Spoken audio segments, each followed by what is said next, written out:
Rule 85. All trading and investing is probabilistic. That means we must stack probabilities to understand if a trend is over. In this video, we're going to look into the all-important question, is the bull market over? Stay tuned, it's going to be fantastic. And let's run the numbers.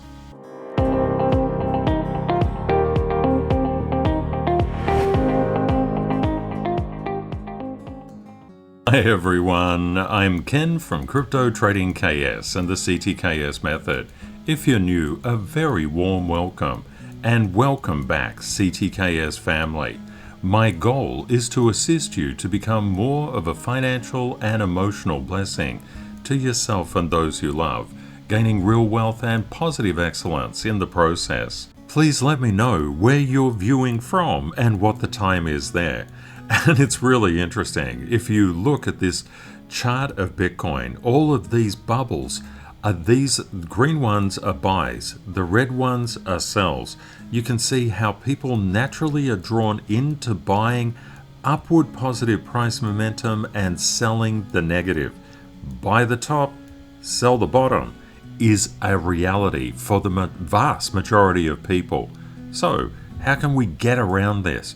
We have to understand structural passes and structural failures. When you understand structural passes and structural failures, you can do everything differently, but you need to understand momentum as well. It's really important. Okay, let's get back to the video. Although the S&P 500 and Bitcoin are directionally correlated to each other, which just basically means they move in the same direction, what we can see is at times they go out of alignment. Now, what we've witnessed recently is Bitcoin coming down, which prompts the question, is the bull market over? After all, risk-on asset is declining in terms of its attractability, whilst the stock market goes up. We've seen this from time to time. The stock market and Bitcoin move directionally, but the amplitude of the moves or the size of the moves are very different. For example, if we just zoom in like this, you can see that as the main markets were coming down, Bitcoin was also coming down. You can see that bit of a chop there, bit of a chop, a little bit of a variance in here. But overall, the pattern is quite consistent, even though when you zoom out, it doesn't look at all. Like, let's look at like this. Is it consistent? Well, not really. It doesn't look consistent. But when you get a big push up in price, typically you get a big push up in price inside the crypto market, a big down movement in the stock market, a big down movement in the crypto market as well. Coming down, going up. They've varied a little bit recently. Now, I've always said that Bitcoin is the canary in the coal mine. It does tend to react to risk on and risk off very, very sensitively. The relative variability between the S&P 500 and Bitcoin is largely to do with market capitalization. The S&P 500 is around $56.1 trillion. Bitcoin is about $2.2 trillion. And when you do a ratio between the two, Bitcoin is, well, the S&P 500 is 25.5 times larger than Bitcoin. The S&P 500 is one of those big super yachts, and Bitcoin is like a little small sailboat. Of course, when the winds of the financial markets blow, Bitcoin is going to get blown around, and the S&P 500, not so much. The question is therefore, is the S&P 500's run over? That is the real question that we need to answer. One of the things that we can do is to look internally inside the structure of this chart. And up here around the 6,800 mark, we have an absolute ton of overhead structural resistance. We've also got a ton of structural support around that 65 and the 6420. Now, when people say, is the bull market over? What are they actually asking? Is the top in? Well, the question is always, what top? When we look at this, when we see the S&P 500 back in just before the start of August came up and up and up. Was this the top? And then it dropped like hell. People saying it's all over, it's 1929, the great crash is here. And what did it do? It made a higher high. And what was this top over? And then we saw that decrease. One of the things that you want to just bear in mind, price is always moving in a wave. It's always going up and down and up and down and up and down. Now the question that people would naturally ask, is there a change of trend? Now that is a good question. If we look around this August spot, we can see that this low and this low, we had a technical violation here, but it was caught with momentum and kept on going up. This means that sometimes people are drawn into the market, the shorts especially, are drawn into the market at these times and then liquidated. Shorts getting liquidated will push the market up. Now, what does it look like right now in terms of the S&P 500? It's been coming down. This is just on a 4-hour basis. And I might change over to a daily basis very shortly to give you a better understanding of the longer term trends. But this is pretty good. We're looking since July. We can see that bit of a downturn and it's basically price has kicked up. Now, what does this mean? We have a degree of positive momentum inside the stock market that will naturally flow into the crypto market. As long as we've got upward price momentum inside the main markets, the crypto market cycle is not over. Now, why is that the case? Because that's a pretty important question to answer. Well, if you think about it, all investors get into investing because they want to make money. And if the major markets are going up, well, that means that everything is going up in terms of risk-on asset classes. When the main markets come down like this, that means that risk-on asset classes are coming down. If we zoom out on a long-term basis, this is a daily basis going back to 2018. We can see the S&P 500 and Bitcoin. Notice how Bitcoin and the S&P 500 tend to follow each other from a directional stance. If the S&P 500 is coming down, Bitcoin will be pulled down with it. And if the S&P 500 is coming up, Bitcoin will be pulled up with it, but not at the same rate. Even though these look like the same rate, it's not the same rate at all. These are logarithmic charts. Equal percentage movements, and that's how we must actually do our comparisons to be statistically correct.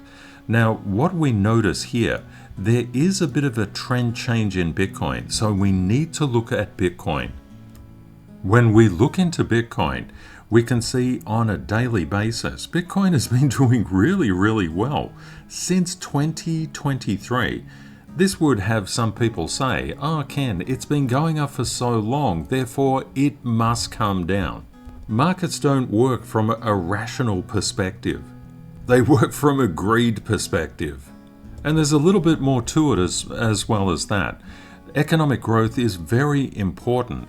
If the major markets are coming up, Bitcoin will continue to come up. If we were to pop a trend line on from 2023 and looking upwards, has the trend from 2023 been broken? No, it's not been broken. Price is above that particular support line. This means some pretty interesting stuff. If we look at this chart, we know that if price stays above around that $90,000 mark, everything is fine. If we zoom in and look at from November 2024 onwards, we can see that over time, Bitcoin has done some fairly significant retracements. And again, many people thought it was all over, but price is always moving in a wave. And when you understand this wave-like function that is just what price is, you just understand that there's no such thing as a bull market or a bear market. You can just ride the waves, which means it doesn't matter if the markets are going up or the markets are going down. The waves are always there. If you can time those waves, and you can make money in any market condition. It's just the bull markets are easier to make money in. For example, this kind of price action is easier than this kind of price action. And I'm talking about going long at spot. We are experts on selectively and intelligently buying on red and selling on green. There are always opportunities inside every single market. And what we've seen just recently is we've had a bit of a decline in Bitcoin's price for literally 43 days plus. Now, this kind of decline, this kind of retracement really throws a lot of people out. That is, of course, a retracement from the top, but let's have a look at that move. So we can say that it's been about 76 days of pretty much negative price momentum inside the crypto market.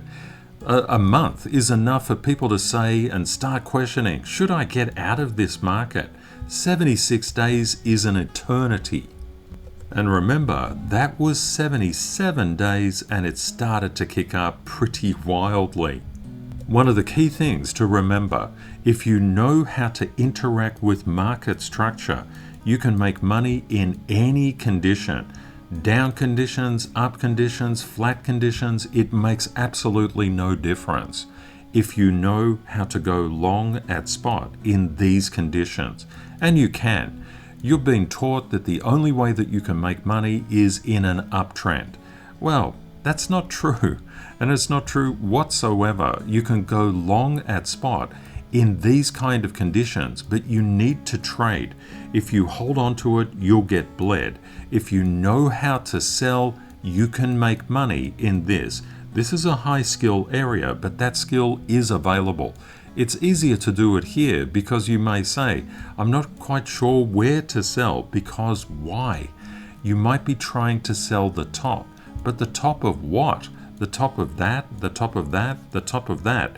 You never know a top until it's over, and you might just get another top after it. Well, in all probability you will.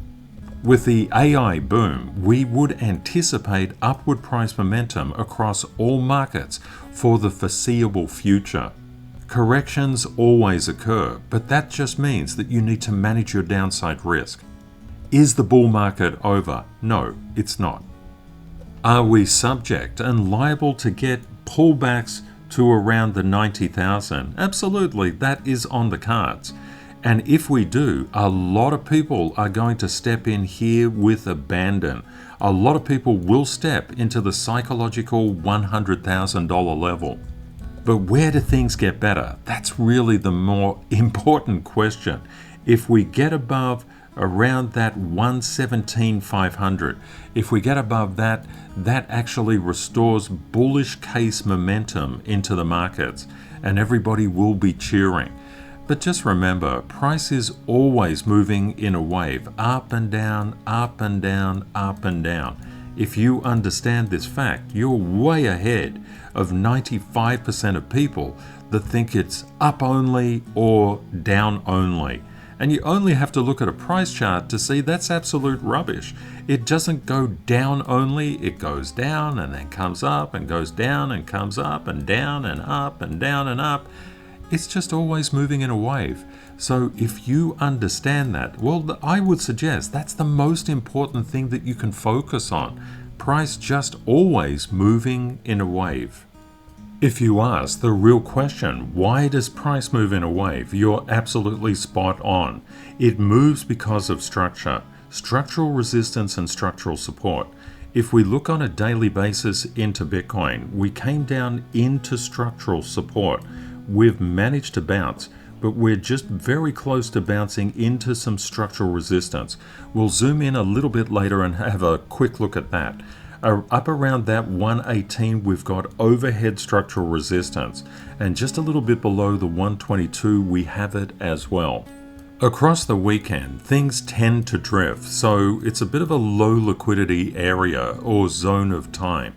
Now, it looks like we've actually made up our mind to just go for it at the current time. So where is the going for it just coming out of? And you can see around that 109, that was a very important structural support area. And we basically flatlined around 109,400.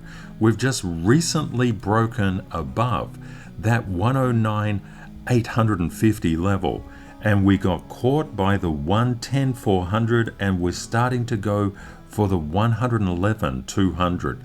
This is actually really constructive and positive price momentum. And you always know the price is just moving between structural support, structural resistance, structural support, and structural resistance. If it can get above, it goes to the next level. If it can get above, it goes to the next level. If it can't get above, it's going to the level below. And this is the key to reading structure. And the reason that it's just paused right here, and this is real-time stuff, this is not cherry picking of data. This structure is incredibly strong. What it means is that when you know where price is, where the structure is, you can understand why price moves in a wave. And that is what you need to understand. All we literally need to do is to keep our eye on structural passes and structural failures. That's it. That's as far as it goes because we already know the levels ahead of time. The CTKS method is the world's leading method for forward price action.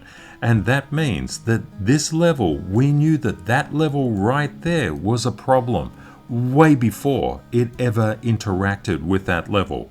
We knew that this level was significant. This level was even more significant. And the buyers did step in at that 109 to support price. And that's why they kept it at 109,400 across the weekend. All you need to do is to just know where the structure is. And this is not recent indicative price. This is level 1 and level 2 standard certification applied to a price chart. A lot of people will put literally their life savings into a chart without any analysis whatsoever. And then they wonder why they're full of anxiety. At least if you've marked up your chart with level 1 and level 2, or if we've marked it up for you, that's at least a better way to go than just purely guessing and then just following the green fire into structural overhead resistance and not knowing where structural support is. Trading and investing is a game of knowledge, not of guessing. Have a great day or night ahead, my friends, and I hope this has helped out. Just keep your focus on structural passes, structural failures, and structure. Price is always moving in a wave. You never have to be scared of the markets. Bye for now.